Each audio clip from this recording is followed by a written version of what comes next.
Hello बच्चों, let's see the question. The Plasmodium falciparum, causative agent of most severe form of malaria in a distributed throughout the tropics. Discuss why malaria is restricted to the tropics. Question में क्या कहा गया है? Plasmodium falciparum जो एक causative agent है किसका malaria का, वो ज्यादातर ट्रॉपिक्स रीजन में ही क्यों मतलब फैल रहा है. Discuss why malaria is restricted to the tropics. कहने का मतलब यही है कि वो सिर्फ ट्रॉपिक्स में ही रिस्ट्रिक्टेड क्यों है, टेम्परेट जोन में क्यों नहीं हमारा ज़्यादा मलेरिया फैलता है. So what could be the key concept here. So the key concept here will be malaria. So the key concept here will be malaria. Talking about malaria, malaria देखो हमारा एक प्रोटोजोन से होता है. कौन से प्रोटोजोन से? Tiny protozoan, basically Plasmodium. अब क्या होता है, प्लाज्मोडियम की भी डिफरेंट डिफरेंट स्पीसीज होती है जो different different type of malaria cause करती है. उनमें से मोस्ट सीवर है plasmodium falciparum. So we can write it as malaria is caused by plasmodium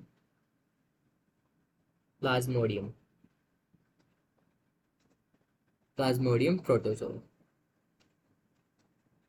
And like there are different types of malaria on the basis of different species of plasmodium. और उसमें से जो malignant है, malignant malaria, वो किसकी वजह से होता है? वो होता है बेसिकली प्लाज्मोडियम फैल्सीपैरम की वजह से. फैल्सीपैरम ये बहुत सीवियर मलेरिया होता है and that can be fatal also. अब now the question arises that कि कैसे प्लाज्मोडियम फैल्सीपैरम हमारी बॉडी में आता है. सो इसको एक वेक्टर चाहिए and the vector is what? Female Anopheles mosquito. और जब ये पैरासाइट हमारी बॉडी के अंदर आएगा सबसे पहले हमारे लीवर सेल में मल्टीप्लाई होगा. देन क्या, ये हमारे आरबीसी को अटैक करेगा. आरबीसी फिर रप्चर होंगे और फिर ये टॉक्सिक सब्सटेंस रिलीज करेगा जिसका नाम है हेमोजोइन. और उसकी वजह से हमें फीवर आएगा. So we can write it as it needs vector female anopheles mosquito, female anopheles mosquito, and enters in human body as sporozoite. Sporozoite की फॉर्म में हमारी बॉडी में एंटर कर जाता है. स्पोरोजोइड्स.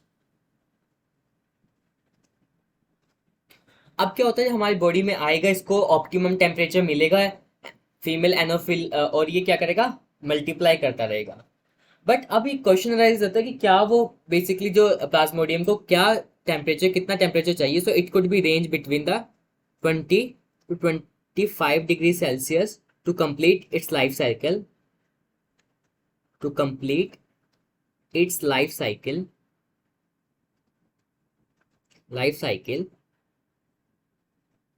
in female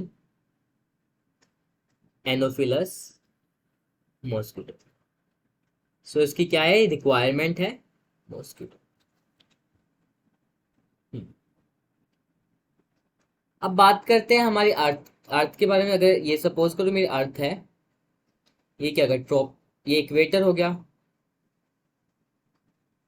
अगर यहाँ से 20 डिग्री नॉर्थ चले जाएं, 20 डिग्री साउथ चले जाएं, यहाँ 23 डिग्री नॉर्थ, ये नॉर्थ पोल हो गया ऊपर, ये साउथ पोल हो गया. यहाँ पे अगर 23 डिग्री साउथ चले जाएं तो इनके बीच का जो रीजन है ना, उसी को बोलते हैं ट्रॉपिक रीजन. और उसके बाद 23 डिग्री साउथ से लेके 90 डिग्री तक हमारा क्या रहेगा? ये टेम्परेट जोन रहेगा, टेम्परेट. और जो हाईलाइट किया इसको बोलते हैं ट्रॉपिक जोन, ट्रॉपिकल. जैसे जैसे हम मूव करेंगे ऊपर की तरफ हमारा टेम्परेचर बढ़ेगा. और जैसे जैसे टेम्परेचर बढ़ेगा so that's become very difficult for the Plasmodium to complete its life cycle in the female Anopheles mosquito. So इसी वजह से क्या है, जो हमारा मलेरिया ट्रॉपिक रीजन में हो रहा है, ज्यादा टेम्परेट रीजन में नहीं हो. So we can write it the region. अब यहाँ पे लिख रहे हैं it is restricted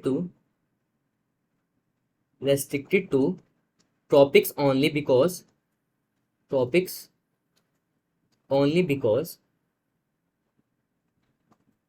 it needs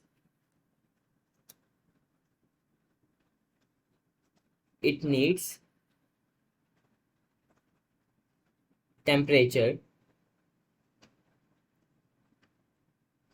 between 20 to 25 20 to 25 degrees Celsius for the completion of life cycle